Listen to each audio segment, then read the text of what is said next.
The other day I had someone bring in this real nice Seth Thomas Camelback. So the clock has the original domed glass in the bezel. I believe this could be called an Art Deco style, particularly with the brass suede trim on the front and the cutout brass numbers for the face. And on the back of the clock, it's got the original paper label on the back door. And on the back label, this green label here says Ken's Clocks, May of 1953, and it's labeled as Tampa, Florida.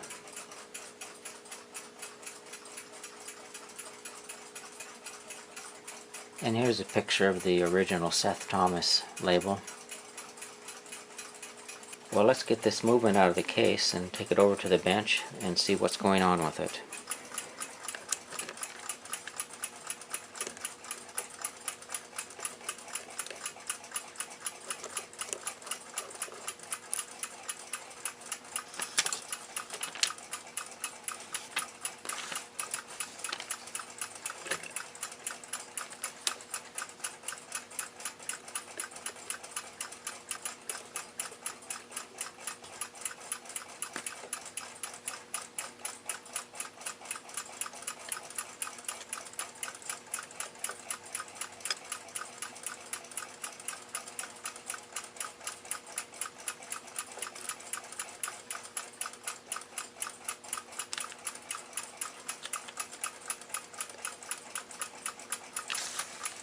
As far as any markings on the movement, this movement was produced in August of 1940, and it's a number 124.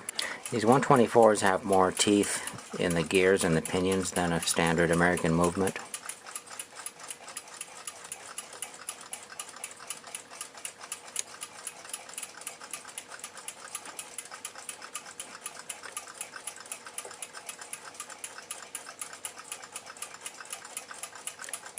I'll get this suspension spring and rod assembly off of here.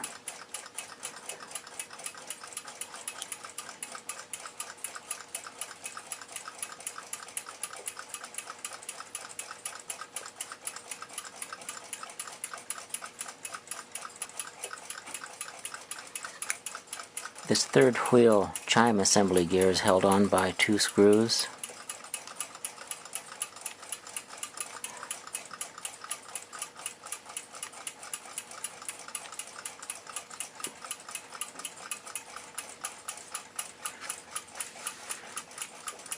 Lots of oil on there. I'm not sure what this is. It doesn't belong in here. It's some fibers or something. Actually, it looks like a hair that's wrapped around there.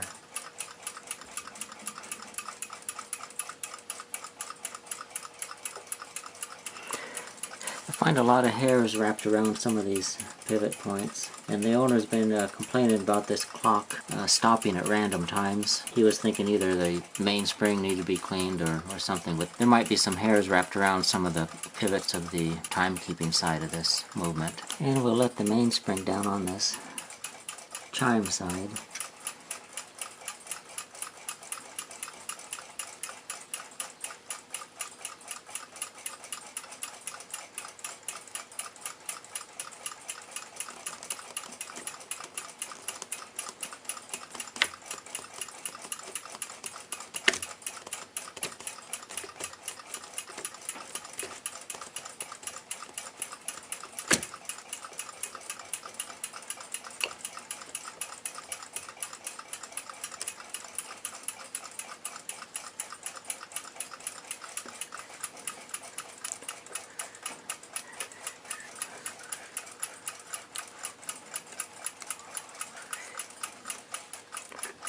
So I've got the mainsprings let down. I can go ahead and remove the plate that holds the mainsprings.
Now what we're looking at is the back plate and the timekeeping side of this movement. And you can see the 5 pivots moving around. I'll be polishing these pivots and putting in bushings to tighten up this movement. Let's take a look at the front plate. I see some movement in them. After it's cleaned, we'll look at those better, and we'll probably be putting in a few bushings on this side. And these 2 pivots here, and the escape wheel pivot, I see possibly some rust, some red residue around each one of them. After we get this pulled apart, we'll look at that a little closer.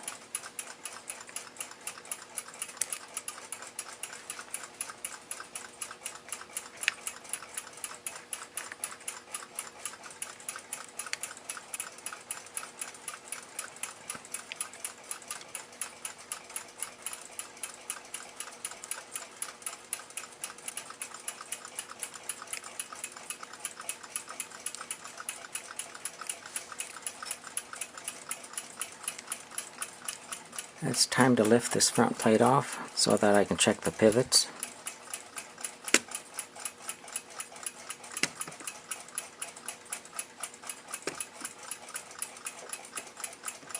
So this is a real nice gold gilt movement. A lot of the gears in this movement almost look as if they've been damaged, as if the gold gilt has been damaged on it. But you'll notice that they have kind of a real dull look to them, and some of them, like this one here, is kind of splotchy looking.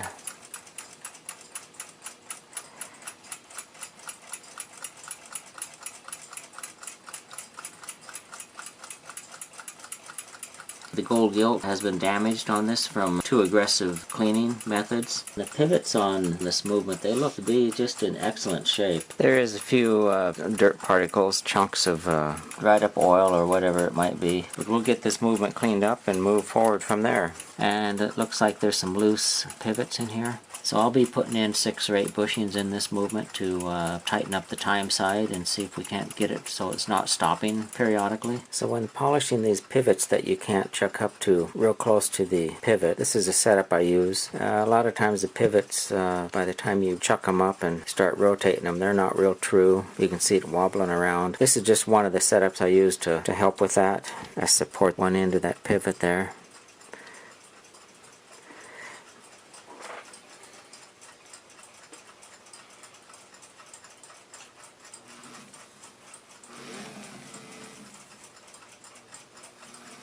It doesn't take much, just enough so that I can get some pressure on it. Then I use some polishing compound to polish those pivots.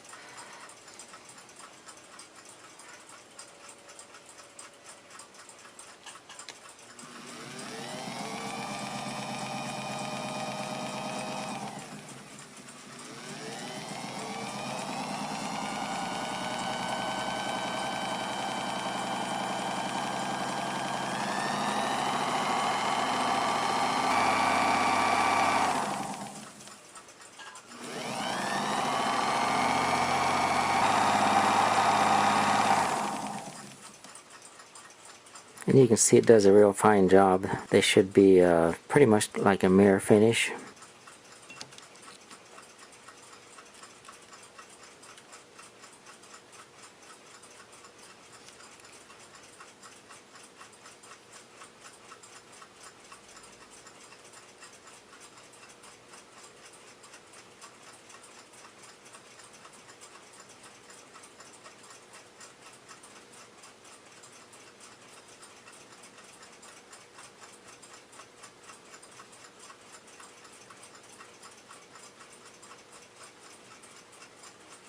So I've got this pretty much all assembled.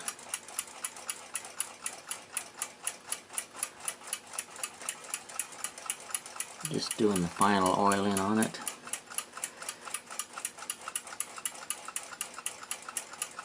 This movement in the past has been quite cleaned pretty harshly. A lot of the gold gilt on the gears and on some of the plates has been pretty much scrubbed off, and the underlying brass is showing through. So to preserve what gold gilt is left on the movement, we decided to hand clean this. The ultrasonics, they will damage the gold gilt over time. So the movement has been working flawlessly for just a little over 2 weeks now, which is just great. The owner said that over the last year it would stop periodically, run maybe a week and stop at random times. And the last time that he tried to get the thing going, he said it would only run for a couple minutes at a time. He said it just completely stopped. But it's an excellent running movement now. And I'm going to rotate those hands so you can see how all the mechanisms on the front work. Pay close attention to this pin right here. This pin actually comes across here and it lifts this lever here, which activates the strike side. And then this side here is the chime side.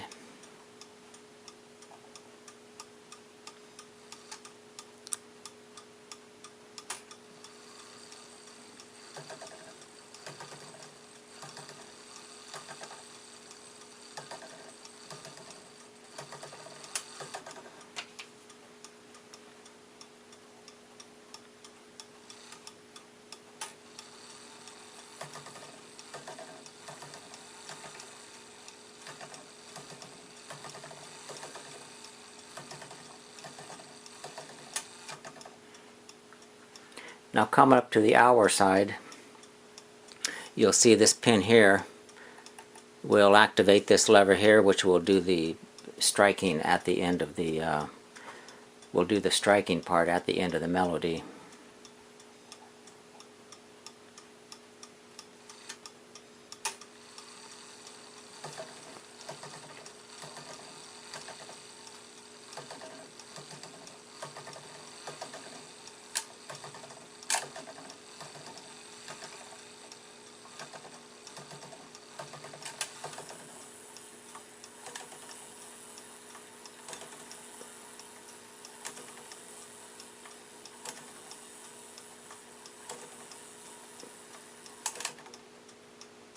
So let's take a look at the back side of it, and I'll run the hand around so we can see how the back side operates.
So it's time to put this in the case.